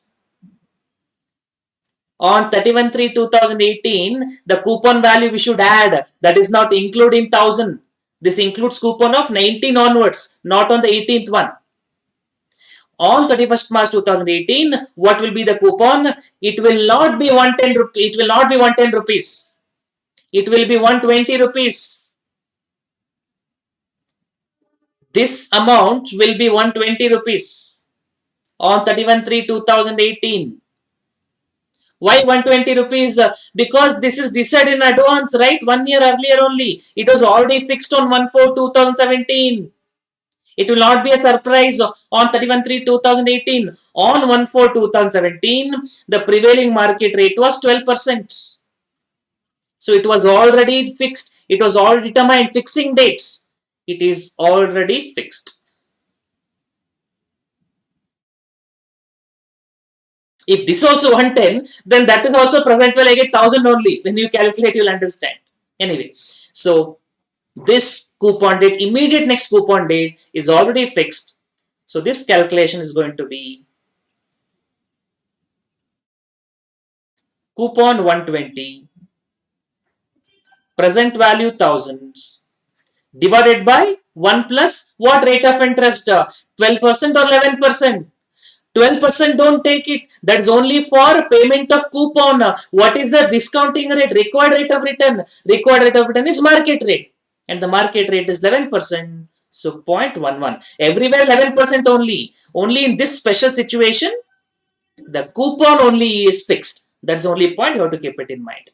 To the power of number of years, that is from March 18 to October 17, half year, 6 months. So 1 by 2. So 1120 divided by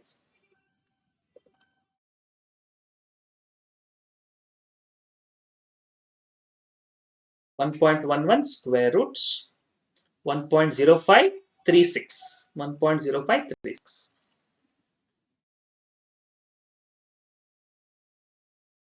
So 1120 by 1.0536. 1063.60.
Okay, so hope you got it.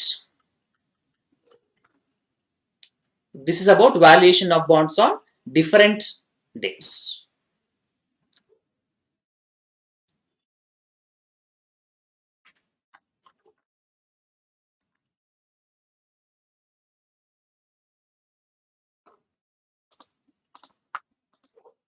Okay, let's go further.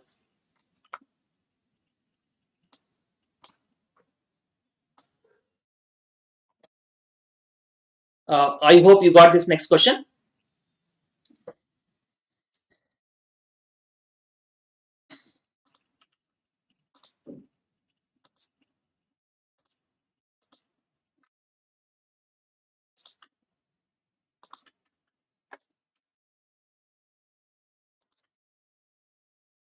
Okay, based on the credit rating of the bonds, Mr. Z has decided to apply for the following discounting rate for valuing the bonds.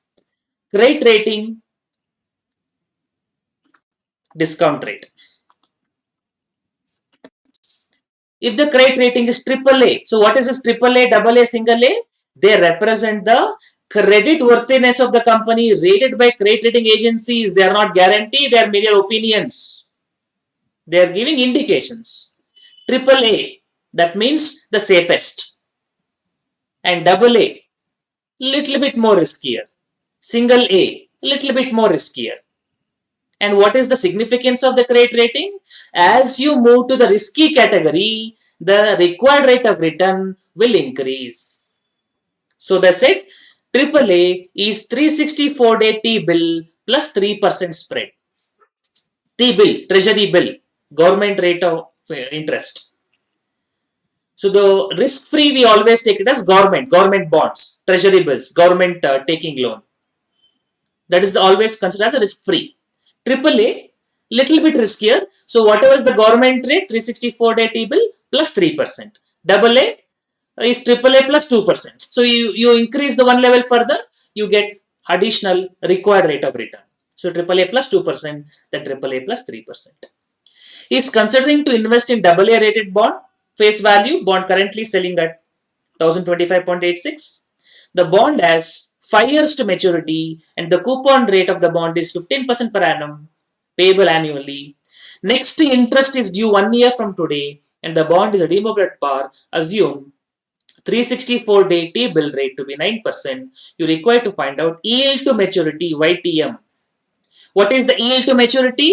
It is the rate at which when you calculate uh, the present value, it should be equal to market price. Okay, let me write it. This is having 5 years to maturity. Let me write down in the chart format, then we can calculate the numbers.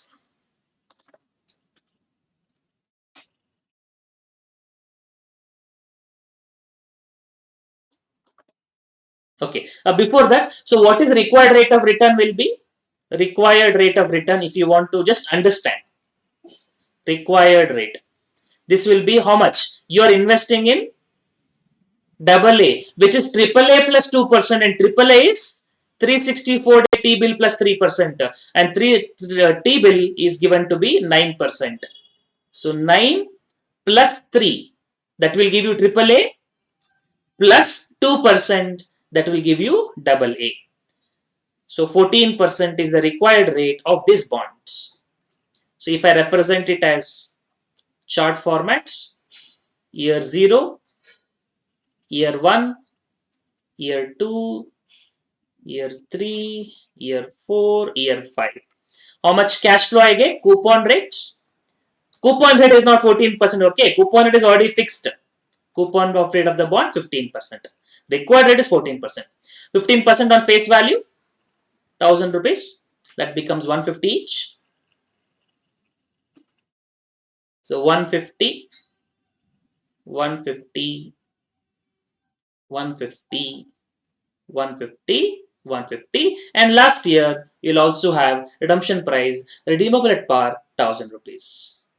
These are the future cash flows. And when I discount it,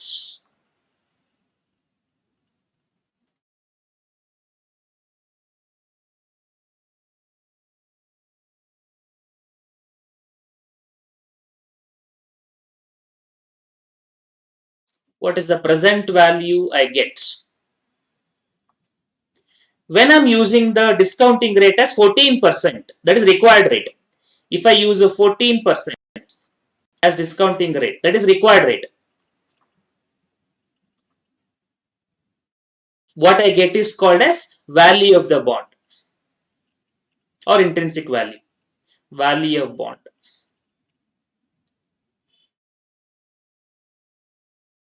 Okay, this is one part.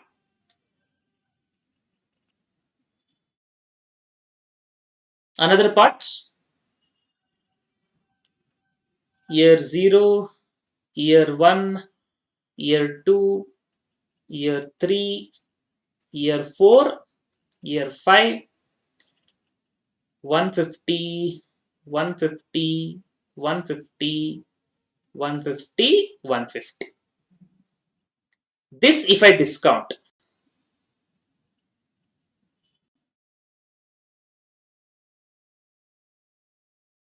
I'm repeating myself, I know, but wait a minute. If I do present value of this also present value, but this should be equal to market price. How much is the market price of the bond given in the problem? That is 1025.86. Market price, that is 1025.86. From the present value, what should be the discounting rate? What should be the discounting rate? Such a way that I get the market price. That discounting rate is called as YTM. YTM. So when I discount it using 14%, which is required rate of return, what I get is value of the bond. When I discount it using YTM, when I discount using YTM, then what I get is the market price. So required rate if I use, I get value of the bond. YTM if I use, I'll get market price. Both are present values, both are discounting factor. Understand the difference clearly.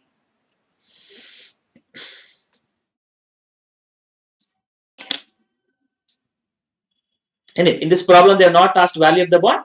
Let's go for market price.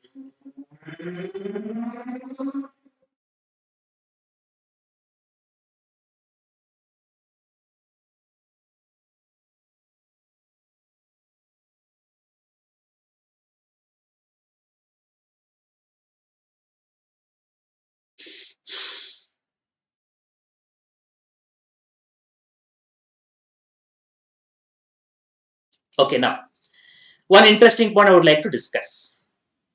Now, before even calculating YTM, discounting rate, you should know the answer is more than 15% or less than 15%. Can you tell me? It will be more than 15, less than 15. You see, market price 1025, market price is more. When the market price is more, what should happen to YTM? Discounting rates. You know, inverse relationship. When the market price is more, the required rate or YTM will be less. So this should be less than 15%. Before even calculating, I know the answer. It should be less than 15%. But anyway, let us calculate. Hope you have taken down till here.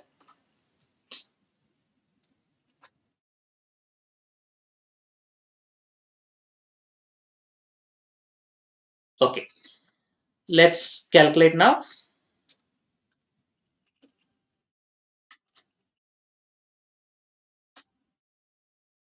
Okay, two methods are there in YTM. One is approximation method, the other is interpolation method. I'll use both the methods. First, let me use YTM approximation. Using approximation. In the exam, if they not specify, you can use both the methods. Either of the methods. So formula for YTM is like return on investment, numerator return, coupon, plus then one more return you get, one more income you get, that is capital gains. The difference between selling price and buy price. Redemption value minus market price, but this comes only once, spread across number of years, remaining life to maturity, divide by n, whole divided by average investment, redemption value plus market price divided by 2. And sometime it might be before tax. You can do into 1 minus t, you will get after tax. So in this case, coupon is 150 plus redemption value 1000 market price 1025.86 divided by number of years 5 years, whole divided by 1000 plus 1025.86 divided by 2. So 1000 minus 1025.86 divided by 5, 5.17. 150 minus 5.17 divided by 1000 plus 1025.86 divided by 2, 1012.93.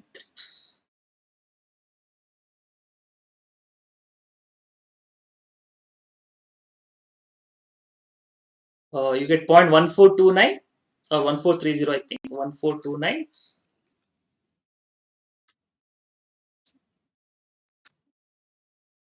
or 14.29%. 0.1429 or 14.29%. And before even calculating, we knew the answer approximately. How? The present value, the market price was more than face value. When the market price is more, the rate of return should be less. So below 15%, below coupon rate. One more, other less. Okay. So this is using approximation method. Now let's also do it using YTM method, I mean the interpolation method. YTM using interpolation. So we need two rates. One rate, let's use a 14% only. What is for the required rate? You can use 13% also. I'll use 14%. So one rate, discounting rate is 14%. So year cash flow discounting factor at 14% discounted cash flow. Year 1 to 5, coupon remains same 150. 14% for 5 years. 1 divided by 1.14 for 5 years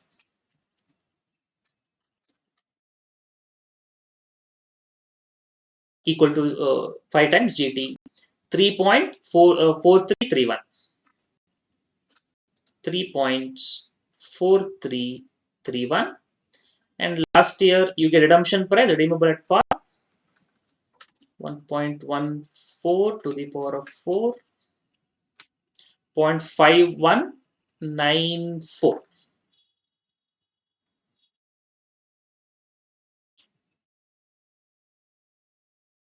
So 150 into 3.4331, 1000 into 0.519.4.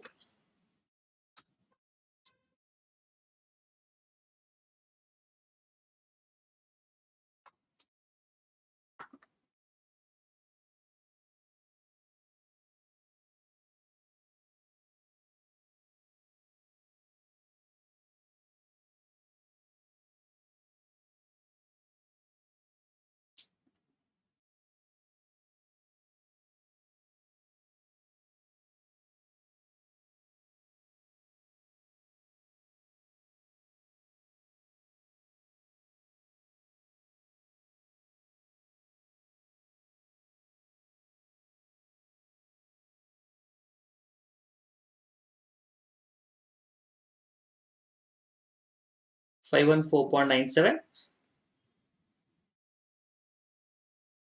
519.4,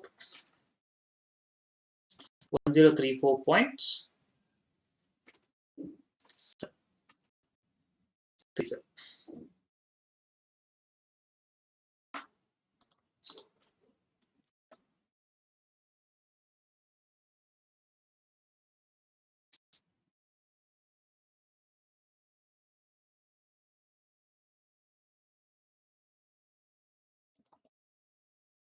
Okay, 1034.37.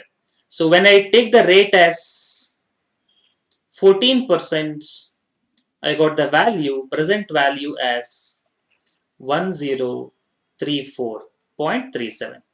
But I don't want 1034. What rate I require? At what rate I need to get a market price, that is 10 to 5.86.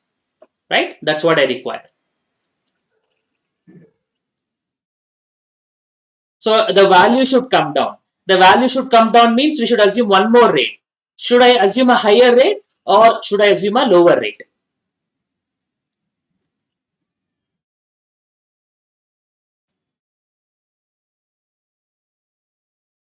I need the value to come down. When the value comes down, the rate of interest discounting rate should be higher rate. So you can assume 15% or you can assume 16%. 15% is easy to assume actually because coupon rate 15, discounting rate 15, the present value will come to 1000 rupees equal to face value. When both are equal, face value will be equal to present value. But I'll use differently. Let's say I'll use 16%, little bit higher rate. So I'll use rate 16%. You can use 15 also, absolutely fine. And we know the answer is around 14 also. So 15 makes sense. So I'm using a higher rate, 16%. Same format. Here, cash flow 1 to 5, 150. Discounting rate at 16%.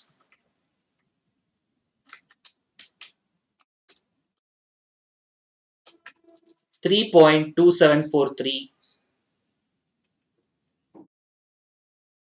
And fifth year, I get redemption price 1000 and 0.4761.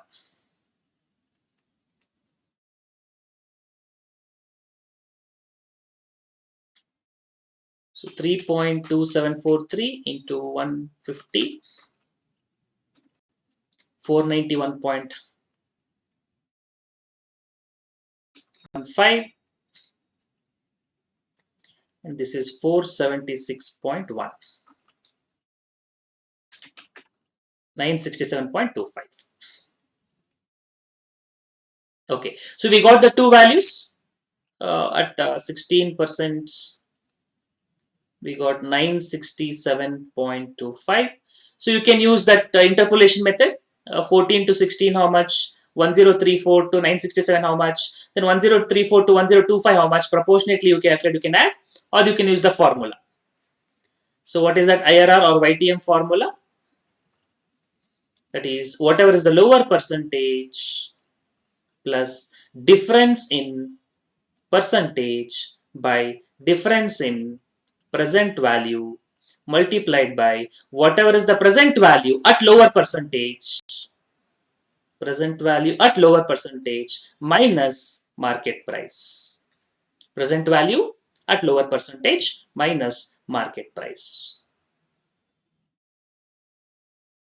So lower percentage is 14% plus difference in percentage 15 minus 14 by difference in present values beginning to end 1034.37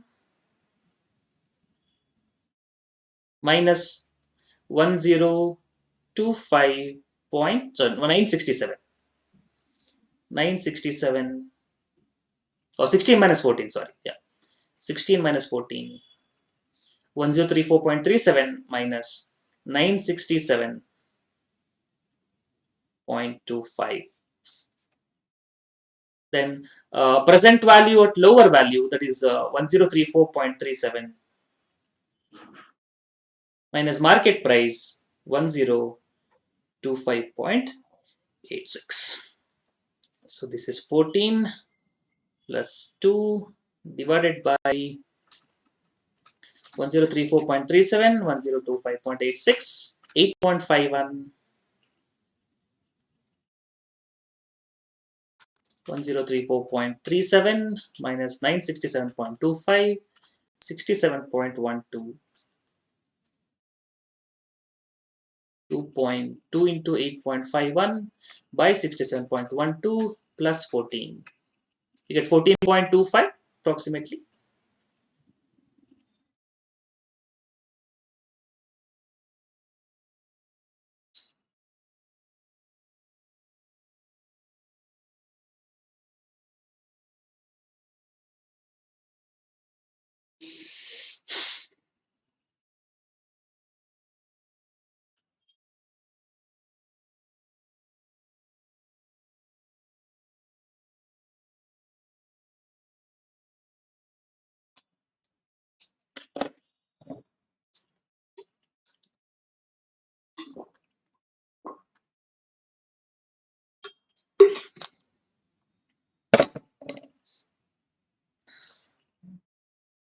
Okay. So using approximation method also you can solve the problem. Using interpolation also you can solve the problem. Of course, interpolation method is slightly more lengthier but more closer to the answer. Practically, which method do you think we follow? Do you think we follow approximation method or we follow interpolation method? Practically, we follow neither of these two. Practically, we follow Excel. So in Excel, what do we do? You can do in starting point minus market price, no? So outflow. So I'll say minus 1025.86. Next, I'll write 150, 150, 150, 150. Last year, I write 1150. And after that, I'll put one formula equal to IRR. I'll select, I get the answer quicker. Anyway, so I just want to tell you that this is regarding YTM. So I will just go back to the previous slide what I was discussing. So when 14% comes, the value of the bond is 1034 approximately 1034. When I use 14% as discounting rate, when I use a 14.25 or 29, then what will I get? 1025.86. I hope you are absolutely clear on the concepts.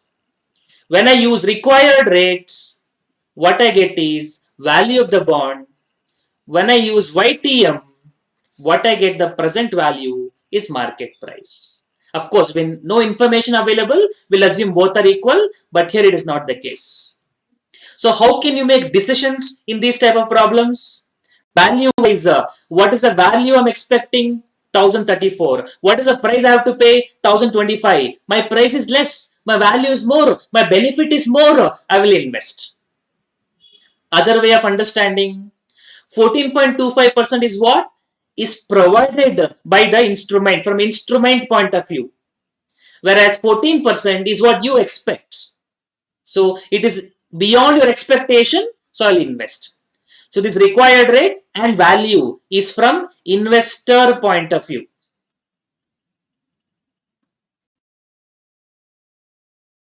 Whereas market price and YTM, this is from instrument point of view.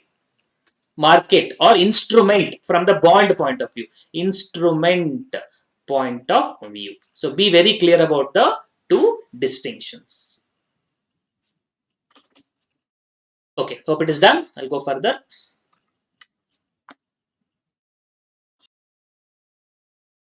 Market price, par value, coupon rates, years to maturity, find YTM. Straightforward YTM formula. Let's not go for interpolation. Let's simply go for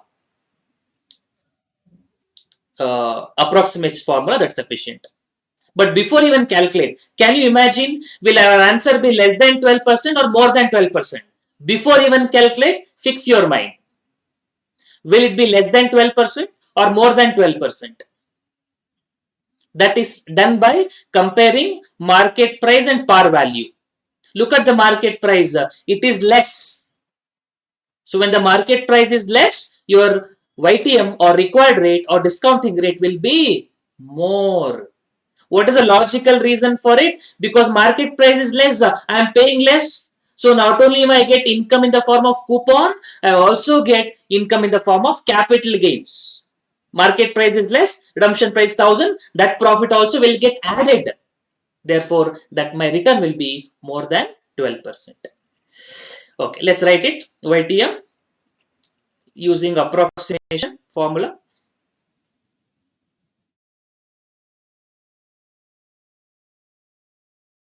Let's write the formula quickly once. Coupon plus redemption value minus market price divided by n. This is like a capital gain spread across amortized by average investment, redemption value plus market price divided by 2. Coupon 12% on 1000, 120. Redemption value when nothing is given, redeemable at par, thousands. Market price 750.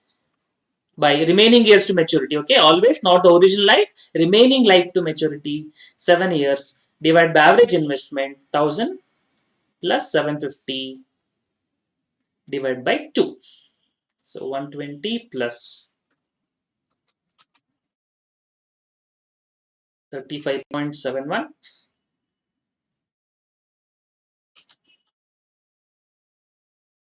$875. So 120 plus 35.71 by 875 into 100, 17.79. I mean, I'm multiplying by 100. So 17.79.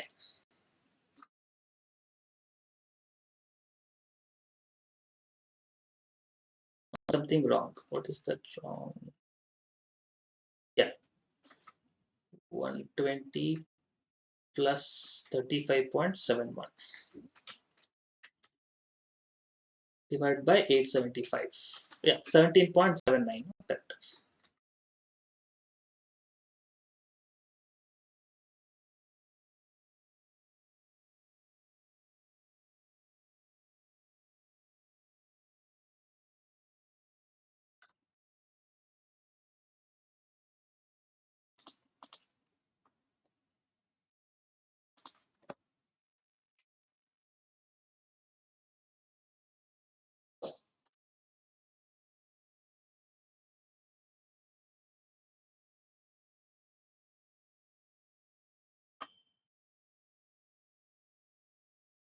Or 17.8%. You can say.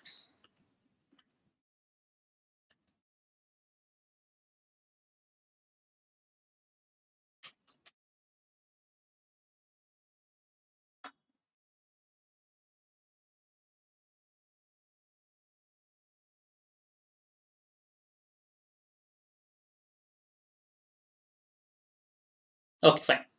So this is about YTM calculations. So basically, what is the YTM means? If I discount using 17.59, 17.8, my present value will be equal to market price 750. I'll explain the logic once more. 12% return I'm getting, that is my return. Coupon is my profit. And my investment price 750, my market value 1000, my redemption price, bar value 1000. So there also I get a profit of capital gains. So one is my regular income coupon, other is my capital gain. Put together, that's what I'm getting more than 12%. So 12 to 17.7 and approximately at 5 points something, 5.8% represent my capital gain portion implicit in the YTM. Anyway, so this is regarding the YTM calculation.